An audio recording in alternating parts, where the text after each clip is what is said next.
আসসালামু আলাইকুম। এই দেখেন একটা পাথর, এই রোদ দেখেন। এই রোদের তাপমাত্রা মিনিমাম 40 থেকে 45 ডিগ্রি। এটা হচ্ছে নবীজির কুদরত এবং আল্লাহর দয়াময়। এত পরিমাণ গরম, প্রচণ্ড ঠান্ডা এখানে। এই পাথরটা প্রচণ্ড ঠান্ডা।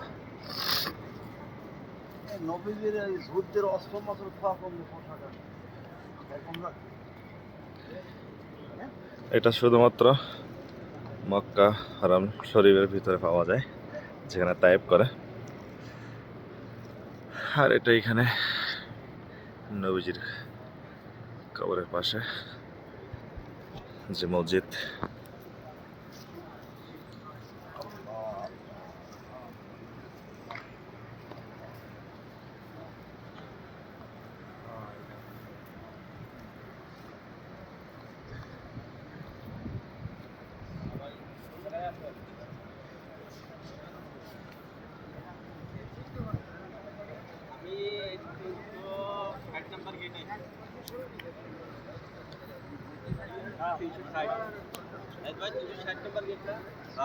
এটা 60-65 ওই সাইড বিলাল মসজিদের।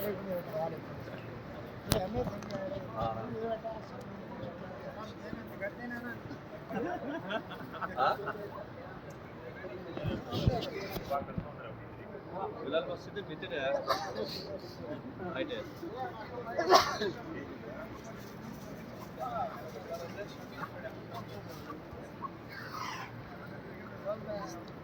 আচ্ছা ঠিক আছে আবার না করে আছে